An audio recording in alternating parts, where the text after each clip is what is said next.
I have shot dozens of clips with the GoPro Hero 9 in the last few weeks, and I think that I've now formed a quite serious opinion about this camera. But I don't want to do a classic review today, you've probably seen quite a few of them already. I would rather like to tell you today which 5 things I like about the Hero 9 and which 5 things I don't like that much. And I would like to anticipate one thing right away. The GoPro Hero 9 is a great action camera with which you can't go wrong.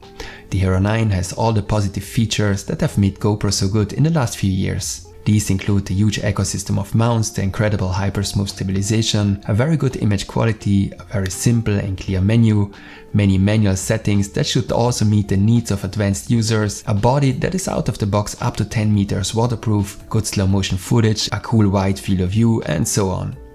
As you can see, the list of positive features of a GoPro is long.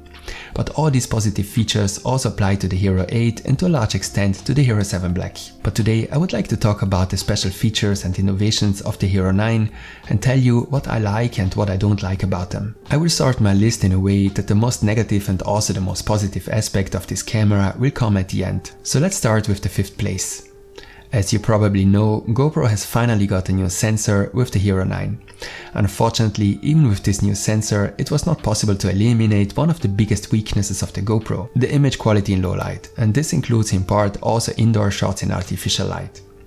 Although I noticed that the image at higher ISO values is now slightly less noisy than with the Hero 8, the image still has such a high noise level in low light that it can often be hardly used.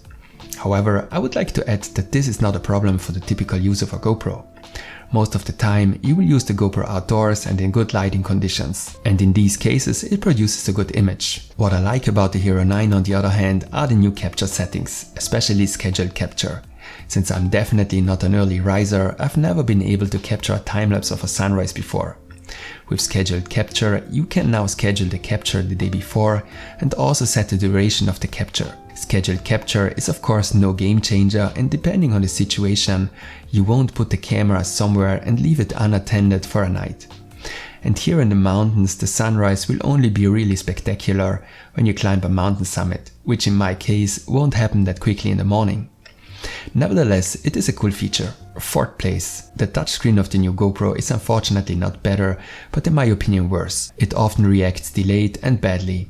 This can be annoying when you are on the road and want to change the settings quickly. It also often happened to me that a menu opened that I didn't really want to open. However, GoPro has improved the touch performance with the latest firmware update 1.22 from October 20th. I've tested it now and can see a slight improvement, but the touchscreen is still not really the best. What I like about the new GoPro is the field of view option linear with horizon leveling. If you hold your GoPro tilted, the image is automatically straightened by the camera. Unfortunately, this feature is only available in combination with linear and therefore leads to a relatively strong crop, which is of course necessary to straighten a tilted image. Nevertheless, I like this feature, also because in this mode the stabilization works very well. It has never been so easy to take such well stabilized cinematic shots with a GoPro. What I never liked about the GoPro is the excessive digital sharpness that is automatically added to the footage. The contrast at the edges is automatically increased by the camera to make the image look sharper, but the result looks anything but cinematic but very digital. And you can hardly believe it, while the digital sharpness in 5K is still within limits, in 4K it was even increased compared to the Hero 8, which is absolutely incomprehensible to me. But there is a solution for this. You can reduce the digital sharpness in the settings, for example to medium if you don't want to edit your clips. Furthermore, according to GoPro, the digital sharpness was reduced at least in the medium setting in the 4K resolution with the latest firmware. What I like very much are the new 20 megapixel photos of the Hero 9. If you follow this channel for some time, you probably know that I frequently take photos with the GoPro. And the photo mode has been improved once again with the new sensor. You now get more details in your photos and have more room for cropping, especially compared to the old 12 megapixel sensor. And by the way, if you're new here, my name is Werner, I live in the Italian Alps, and on this channel I do GoPro tutorials and reviews of consumer cameras. Consider subscribing to the channel if you're interested in these topics. 2nd place. What really surprised me negatively is the size and weight of the new body. I had heard beforehand that the body would be a bit bigger and heavier, but I didn't expect that the difference would be so big.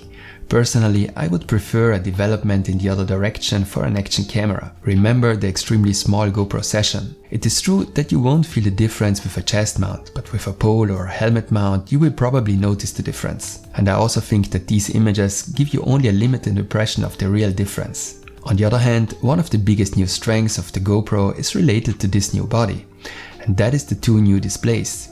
The front display is an excellent and very useful innovation. Finally, you can check the framing when you take a clip of yourself. You can also very well estimate if the shot is correctly exposed. For those who use the camera for vlogging or for capturing themselves, for example when practicing sports, this is very helpful. What is often forgotten is that the display on the back has also become bigger. This is of course also useful. It helps when shooting and when you play back your clips on the GoPro. Before we get to the first place, I would like to mention a few additional positive and negative things that did not make it into the top 5 places in my list. I think that the hypersmooth stabilization has not made any progress except for the mode with horizon leveling. In fact, I found it even a bit weaker in the setting high than on the Hero 8. If you're interested in a detailed comparison, check out the corresponding test on my channel. The GoPro still has difficulties with scenes that have a high dynamic range. That is when there are very dark and very bright areas in the same image. Bright areas then often burn out and no longer show any details. However, this problem is not a pure GoPro problem, but is typical for cameras of this kind. Since the Hero 8, the body of the GoPro has no additional frame. This may have advantages, but it makes the GoPro very vulnerable to drops. Expect scratches if you drop the camera. What I like about the Hero 9 is the new price. Never before has a new GoPro Hero Black been so affordable. At least if you buy the GoPro together with the subscription in the GoPro online store. You will find the link in the video description. I also like the new water drain. It really works and sound recordings now work much better after emerging from the water. The high frame rate modes like 2.7K 120 now support the better boost stabilization, and the lens cover is now removable and exchangeable. So there are many positive new features. Okay, now let's get to my top rankings. First place. What I'm not happy with are the frequent camera crashes. As I said, I've been taking quite a few shots in the last few weeks, and unfortunately the GoPro often crashed. For example, when starting a recording in 5K. I had to take out the battery again and again. I had the impression that it got a bit better after changing the SD card, but it still happened. Of course, you can assume that this would be specifically due to my camera, and not a general problem. But I do not necessarily believe that. Earlier models had similar problems, and GoPro is known for the fact that early firmware versions are often unstable and are only improved over time. But imagine you are skydiving, you are about to jump, you want to start recording and the camera hangs up. This is not acceptable in my opinion. I hope that GoPro can solve this problem with future firmware versions, which has already been done with older cameras. I have to add that the camera works very stable and reliable in photo and time-lapse mode so far. The biggest strength of the new GoPro in my opinion is the image quality in 5K. The new 5K sensor delivers very nice and detailed images that you can now crop better than 4K shots of the Hero 8 if you want. The 5K shots don't have such a big problem with digital sharpness, not even at the highest setting. The shots look cinematic and good and have no major disadvantages in editing when compared to 4K shots. My Mac can still handle them well. Overall, the impression is definitely positive. As you could also see, GoPro has already worked on some of the flaws I mentioned. And I'm convinced that it will also succeed in improving the stability of the camera. And that's it for today. If you want to add something yourself, just write it in the comments. If the video was interesting or helpful for you, give me a like as feedback, and see you next time.